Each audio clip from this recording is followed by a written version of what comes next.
성도 여러분 반갑습니다. 오늘도 우리 주님과 함께 아름답고도 복된 하루 되신 줄로 믿습니다.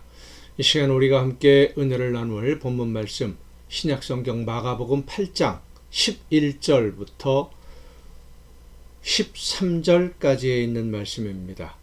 마가복음 8장 11절부터 13절까지 봉독합니다. 바리새인들이 나와서 예수를 힐난하며 그를 시험하여 하늘로부터 오는 표적을 구하거늘 예수께서 마음속으로 깊이 탄식하시며 이르시되 어찌하여 이 세대가 표적을 구하느냐 내가 진실로 너희에게 이르노니 이 세대에 표적을 주지 아니하리라 하시고 그들을 떠나 다시 배에 올라 건너편으로 가시니라. 아멘. 마가복음 6장, 7장, 8장 계속 이어지는 어떤 흐름이 하나가 있습니다.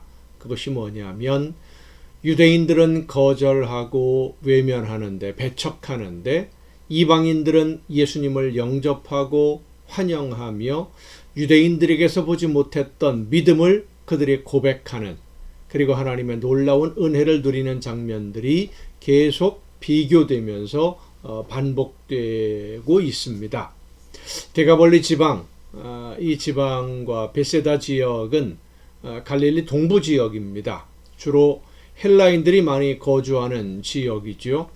거라사를 포함한 10여 개의 도시들이 있는 지역을 데가볼리 지방 혹은 베세다들 이렇게 많은 표현으로 하고 있는데 주민들이 많이 거주하는 갈릴리 서쪽과는 좀 다르게 거주하는 사람들이 별로 없는 광야가 많은 지역이고 헬라인들이 유대인들이 아닌 헬라 사람들이 많이 거주하는 그런 지역이었습니다.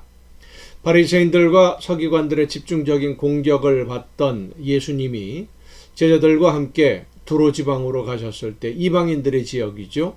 두로 지방으로 가셨을 때 수로보니게 여인을 만났고 거기서 돌아오는 길에 데가볼리에서 듣지 못하고 말이 어눌한 사람을 만납니다. 그리고 예수님이 이 데가볼리 지역에 계신다라는 소문을 들은 사람들이 유대인들이겠죠. 많이 찾아왔고 그들에게 먹을 것이 없는 것을 아신 예수님이 떡 7개와 물고기 2마리로 4,000명의 사람들이 배부르게 먹고 남은 음식을 거둔 것이 7광주리입니다. 그리고 배를 타고 이제 달마누다 지방, 그러니까 갈릴리 서편에 있는 유대인들의 거주하는 지역으로 오자마자 오늘 본문의 상황이 또 벌어지는 겁니다. 바리새인들이 예수님을 찾아와서 헐뜯기 시작한 거죠. 이 힐난하다라고 하는 말이 오늘 보면 예수를 힐난하며 그를 시험하여 그랬는데 힐난하다는 말이 휴제테오라고 하는 헬라어 단어입니다. 토의하다, 의논하다 이런 뜻도 있습니다만은 헐뜯는 말로 따진다 라는 의미로 많이 쓰여지는 단어입니다. 그러니까 이 바리새인들은 예수님이 이방인들이 주로 거주하는 지역으로 가셨을 때는 거기까지 따라오지는 않았었는데 예수님이 다시 유대인들이 있는 지역으로 오자마자 예수님을 찾아왔고 예수님이 하시는 일이나 예수님의 가르치심에 대해서 따지기 시작했다라는 말입니다. 이 바리새인들은 예수님이 가르치시는 말씀이 어떤 뜻인지 예수님이 하시는 일들이 어떤 의미가 있는지에 대해서는 관심이 전혀 없습니다. 그저 예수님의 가르침이 자기들이 알고 있는 율법에 어긋난다고 주장하고 계속해서 따지고 한마디로 표현하면 예수님과 싸우자고 온 겁니다. 예수님께 싸우러 온 거예요. 예수님이 행하시는 기적들이 누구의 능력이냐 하는 문제는 사실 복잡한 문제가 아니죠. 예수님이 이미 여러 번 말씀하셨습니다. 그리고 바리새인들도 예수님이 하나님의 능력으로 일하신다는 것 알고 있는 것이 사실입니다. 그런데도 오늘 본문에도 보면 하늘로부터 오는 표적, 증거를 보여달라고 예수님에게 요구하는 것은 마치 자기들이 기적의 능력을 판단하는 주인공이라도 된 듯한 그런 능력이 있는 판단의 권한이 있는 그런 사람들인 것처럼 행세하는 어리석고 교만한 행동이었습니다. 예수님의 행하시는 능력이 하나님의 능력인지 아닌지 바리새인들이 어떻게 분별할 수가 있겠습니까? 그들은 영이 회복되지 못해서 영적으로 깨어있지 않은 사람들입니다. 하나님의 말씀을 들을 수 없고 들어도 깨닫지 못하는 것이 당연합니다. 기적의 역사를 본다고 하더라도 그것이 하나님의 능력으로 이루어진 것인지 분별할 수 있는 능력이 그들에게는 없었습니다. 오늘 우리 일상생활에서도 마찬가지인데요. 요즘 그 대형 사고들이 많이 일어나고 있지 않습니까? 얼마 전에도 갑자기 그 도로에 싱크홀이라고 구멍이 뻥 뚫려 버렸습니다. 지나가던 차가 그 싱크홀에 빠져서 목숨을 잃는 그런 사고가 있었는데, 그 도로에 구멍이 뚫리는 그 장면을 찍은 CCTV 영상을 보면 도로에 구멍이 뚫리기 직전에 승용차 한 대가 지나가요. 그리고 구멍이 뻥 뚫려 버려요. 차가 지나가자마자 구멍이 뚫렸어요. 자, 그 차를 운전한 사람이 어떤 생각을 할까요? 야, 참 운이 좋았다. 이렇게 생각할 수도 있고, 뭐 다른 사람들도 마찬가지지요. 그 차를 보면서 야, 저 사람은 정말로 운이 좋은 사람이다. 이렇게 생각할 수도 있고요.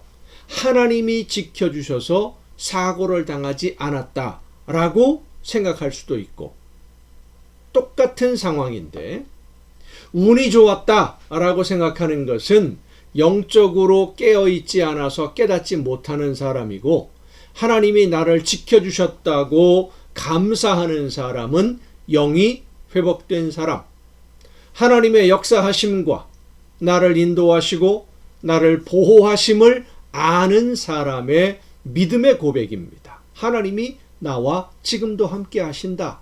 영이 회복되어서 깨어 있으니까 하나님의 역사하심을 깨닫는 것이지요.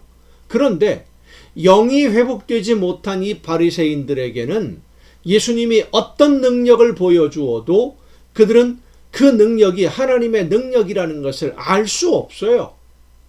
그저 트집만 잡고 헐뜯을 뿐이지요. 예수님이 나타내 보여주시는 모든 증거들, 많은 사람들을 병자를 고치기도 하셨고 말씀으로 온전케 하시기도 했고, 야이로의 딸은 죽었는데 예수님이 다시 살리기도 하지 않았습니까? 그런 모든 것을 보면서도 뭘 더 보여달라고 하는 거예요? 말이 안 되는 거지요. 보여주셔도 트집만 잡는 거예요. 자기들의 능력은 알지 못한 채 마치 자기들이 하나님의 능력을 판별할 수 있는 능력이 있는 사람인 것처럼 교만하게 행동하고 있는 겁니다. 성도 여러분, 우리가 일상적으로 하는 말 중에 개뿔도 모르면서 아는 척한다 라고 하는 말이 있습니다. 여러분, 개에게 뿔이 있습니까? 없습니다. 그런데 개뿔도 모르면서 무슨 뜻일까요? 이 개뿔도 모르면서 라고 하는 이 말은 있을 리가 없는 것도 모른다 라고 하는 그런 뜻입니다. 기본 상식적인 것도 모르면서 하는 그런 뜻이에요. 바리새인들은 개뿔도 모르면서 하나님의 능력으로 일하시고 말씀을 전하시는 예수님에게 자기들이 무엇이라도 된 사람인 것처럼 잘난 척하고 있었던 것입니다. 오늘 우리의 믿음이 이런 바리새인들의 믿음과 같이 허울만 그럴듯한, 껍데기만 그럴듯한, 혹은 지금까지 내가 몇십 년을 예수님을 믿었는데 내 교회에서 직분이 뭔데 이런 것으로 자기를 내세우려고 하는, 껍데기만 자랑하는 그런 어리석은 모습들은 아닌지 우리 자신을 돌아보아야 될 줄로 믿습니다. 영이 깨어서, 영적으로 깨어서 말씀하시는 하나님의 음성을 듣고 하나님이 원하시는 뜻대로만 감사하면서 순종함으로 아름다운 하나님의 나라를 이루어가는 여러분 모두가 될 수 있기를 간절히 바랍니다. 기도하시겠습니다. 오늘도 크신 은혜와 사랑으로 연약한 저희들을 돌보시는 아버지 하나님, 항상 지켜주시고 인도하시며 함께해 주시는 하나님의 그 은혜의 손길, 사랑의 손길을 느끼며 감사하는 가운데 아름다운 하나님의 나라를 이루어가는 일꾼들로 쓰임받는 우리 모두가 되게 하여 주시옵소서. 아무것도 모르면서 아는 척, 잘난 척하는 어리석은 사람들이 되지 않게 하옵시고 하나님의 말씀 앞에 겸손하게 하나님의 은혜를 사모하며 믿음으로 순종하는 우리 모두가 되게 하여 주시옵소서. 이 모든 말씀을 예수님의 이름으로 기도하옵나이다. 아멘. 여러분 오늘도 수고 많으셨습니다. 내일 또 정한 이 시간, 이 가정예배 시간에 여러분 모두 함께 다 같이 만날 수 있기를 바랍니다. 내일 뵙겠습니다.